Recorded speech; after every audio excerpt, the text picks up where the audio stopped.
জয় জগন্নাথ। চলো তাহলে শুরু থেকে শুরু করা যাক। আজ মঙ্গলবার, অফিস থেকে ফিরে বাচ্চাদের নাচের ক্লাস করিয়ে বাড়ি ফিরে তৈরি হয়ে চলে গেলাম আমার খুব কাছের একজন মানুষের বাড়িতে, স্বয়ং জগন্নাথ দেবের দর্শন করার জন্য। না, এই জগন্নাথ দেব কোনো বিশাল ভিড়ের মধ্যে নেই, একান্ত তার নিজের মাসির বাড়িতে আমাদের জন্য অপেক্ষা করে বসে আছে। হাতে গোনা কয়েকজন মানুষ, আর মন প্রাণ ভরে তাকে দেখার ইচ্ছা। আর যেই ইচ্ছাটা পূরণ করতে খুব একটা কষ্ট করতে হয় না। সেখানে কোনো ভিড় নেই, সেখানে কোনো ঠেলাঠেলি নেই, শুধুই রয়েছে এক রাস প্রশান্তি। না, এখানে শুধু আমরা একা যাইনি, আমাদের সঙ্গে আমাদের কয়েকজন মেয়েরাও গিয়েছিল। তার আবদার ছিল ভগবানের সামনে ভগবানকে নৃত্য প্রদর্শন করতে হবে, আর সেটা শুধুমাত্র ভগবানের জন্যই। সেখানে কোনো বাইরের দর্শক নেই, ঘরের কয়েকজন গুটিকতক মানুষ, আর প্রধান দর্শক যিনি আমাদের সবার মাথার ওপরে বিরাজমান, স্বয়ং জগন্নাথ দেব। আজ তিনিই আমাদের প্রধান দর্শক। আমরা অন্যান্য কোথাও রথের অনুষ্ঠান কিংবা ভগবানের স্থানে অনুষ্ঠান খুব একটা করি না, তার বিশেষ কিছু কারণ রয়েছে। সেই কারণ আমি এই ভ্লগের মাধ্যমে বলতেও চাই না। তবে এখানে করার একটাই কারণ, এখানে কোনো রেষারেষি নেই, এখানে কোনো প্রতিযোগিতা নেই, কোনো দেখনদারি নেই, কিংবা কাউকে দেখানোরও নেই যে আমরা এখানে অনুষ্ঠান করছি। শুধুমাত্র মনের ভক্তি, প্রেম, ভালোবাসা আর অনেকটা শ্রদ্ধা আর সম্মান, যেখানে নিজের নাচকে উৎসর্গ করা যায় একমাত্র সেই সৃষ্টিকর্তার সামনে। এর থেকে বড় পাওয়া বা এর থেকে বড় সৌভাগ্য বোধহয় আর কিছু হয় না।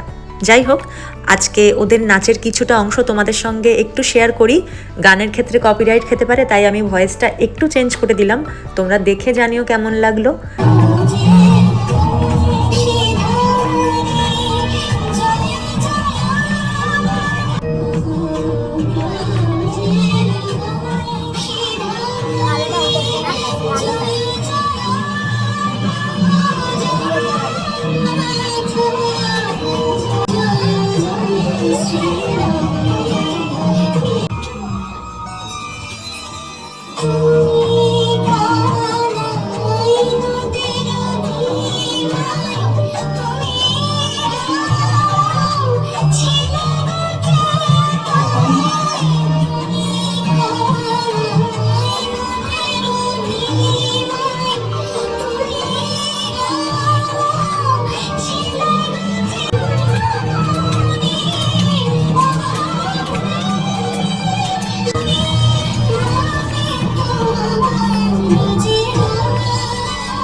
আশা করি ভিডিওর মাধ্যমে সবাই দেখতে পেলে।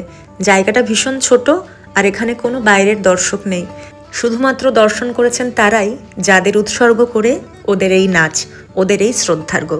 শুধুমাত্র ওরাই নয়, ওদের দেখে বাচ্চারাও অনেকটা উৎসাহিত হয়েছিল।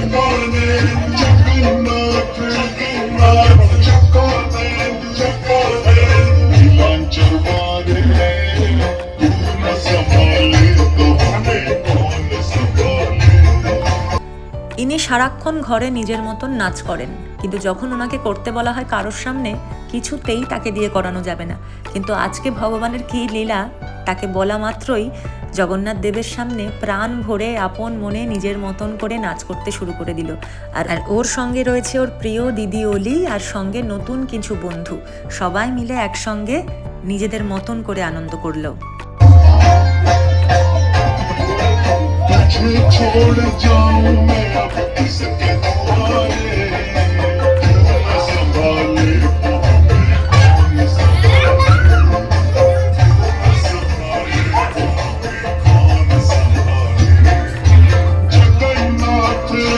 जगन्नाथ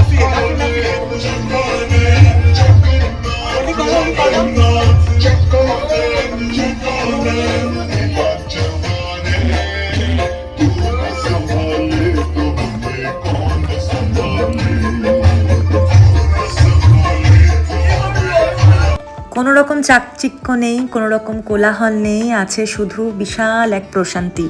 আর এই প্রশান্তির মাঝে কিছুটা সময় কাটাতে পারা, সেটাও নিজেদের চরম সৌভাগ্য বলে আমি মনে করি। শুধু আমি নয়, আমার সঙ্গে থাকা প্রত্যেকটা মানুষ। আর এদিকে শতরূপাদি, যার বাড়িতেই অনুষ্ঠান, যার কাছেই আসা, অন্যান্য সমস্ত কিছুর ঊর্ধ্বে গিয়ে এই মানুষটা আমার বড্ড কাছের এবং ভালোবাসার। তাই তার ডাকে কখনো সাড়া না দিয়ে থাকতে পারি না।